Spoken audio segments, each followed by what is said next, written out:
Once upon a time, there was a company that changed the world, not with a phone or a social network or even a search engine, but with a simple idea: making a copy. They called it Xerox. It was a name that became so powerful, people started using it as a verb. "Can you Xerox this?" they'd say.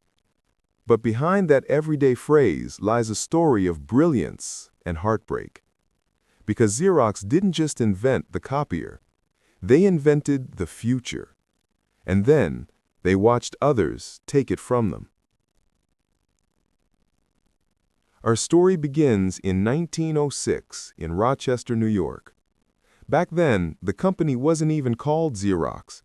It was a small firm named the Haloid Photographic Company, founded by Joseph C. Wilson and his father. They started out making photographic paper, nothing fancy, just a family business trying to survive in a competitive world. But Joseph Wilson was a visionary. He wanted to take Haloid beyond the world of paper and photography. In the late 1930s, a quiet man named Chester Carlson, a physicist and patent attorney, was experimenting with a wild idea in his small apartment. He wanted to create a way to copy documents using static electricity, something that seemed like science fiction at the time. In 1938, he succeeded. He called his process electrophotography, a term later renamed to something more familiar: xerography, meaning dry writing. When Wilson met Carlson, he saw something extraordinary: a technology that could change the way offices worked forever. In 1947, Haloid licensed Carlson's invention, and that decision would soon turn a small family company into a global empire. But in the beginning, no one believed in the idea. The early prototypes were messy, complicated, and expensive. Companies like IBM and Kodak turned Carlson away. Even the U.S. Army said no. Still, Joseph Wilson refused to give up. He poured the company's limited resources into developing a commercial copier. Years of struggle, testing, and doubt followed. Finally, in 1959, after more than a decade of perseverance, Haloid Xerox, now renamed Haloid Xerox, released the Xerox 914. It was the world's first plain paper copier, and it changed everything. For the first time, offices didn't need special paper or chemicals. You could put in any sheet of paper, press a button, and out came a perfect copy. It was fast, easy, and revolutionary. Within months, the Xerox 914 became one of the most successful products in American business history. Demand was so high that the company couldn't keep up. In 1961, they officially dropped Haloid from their name and simply became Xerox. By the 1960s and 70s, Xerox was unstoppable. The company's profits soared, and so did its reputation. Xerox machines filled offices across America and around the world. People began to say, "Just Xerox it."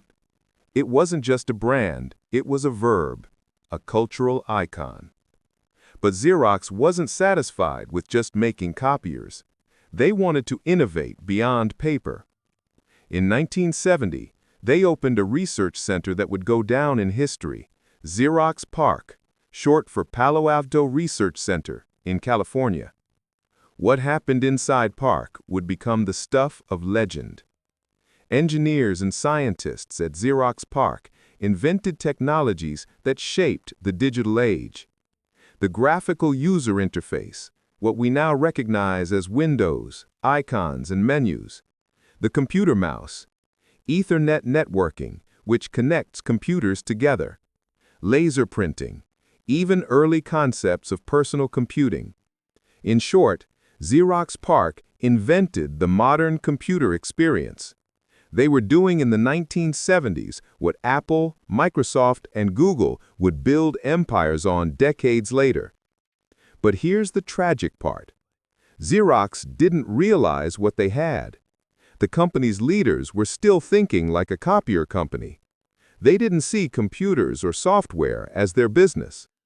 When engineers at PARC showed off their inventions, the executives nodded politely and moved on. They didn't see profit in it. Then, in 1979, a young entrepreneur named Steve Jobs visited Xerox PARC.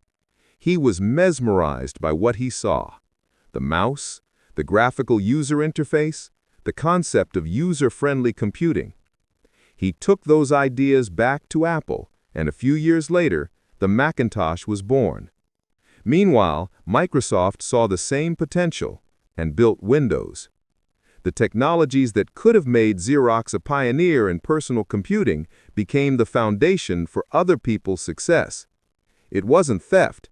Xerox had shown it to them freely, unaware of the gold mine they were giving away. That was the moment the tide began to turn.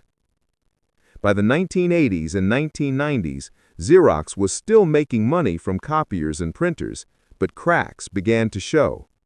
Competitors like Canon, Ricoh, and HP entered the market, offering smaller, cheaper, and more efficient machines. Xerox had grown comfortable, too comfortable. It was big, bureaucratic, and slow to adapt. When digital technology and the internet began to reshape offices in the 1990s, Xerox struggled to evolve. Internal scandals didn't help either. In 2002, the company faced an accounting scandal that forced it to restate billions in revenue and pay heavy fines. Confidence plummeted. By the 2000s, Xerox was no longer the symbol of innovation. It was a symbol of missed opportunities. And then came the final blow. The world went paperless. Emails replaced memos. Cloud storage replaced filing cabinets. The need for copies, once Xerox's bloodline, began to disappear. Despite the decline, Xerox never completely vanished. In the 2010s, the company tried to reinvent itself, splitting into two parts in 2016. Xerox Corporation, focusing on printing and document technology, and Conduent, focusing on business services. There were attempts to merge with Fujifilm in 2018, but it collapsed amid legal and shareholder battles. Today, Xerox still exists, a smaller version of its former self, still selling printers and digital document solutions. Joseph Wilson passed away in 1971, never fully seeing the empire he built, or the one his company almost created. And Chester Carlson, the man who started it all, died in 1968. His invention changed the world, but he lived modestly, donating most of his wealth to charity. The dreamers who built Xerox are gone, but their inventions live in every computer, every laser printer, every digital document we create. So, what can we learn from Xerox? Maybe it's this: innovation alone isn't enough. You can invent the future, but if you don't believe in it, someone else will. Xerox taught the world how to copy, but others learned how to create from what Xerox had discovered. It's easy to look back and say they failed, but that's not the whole story.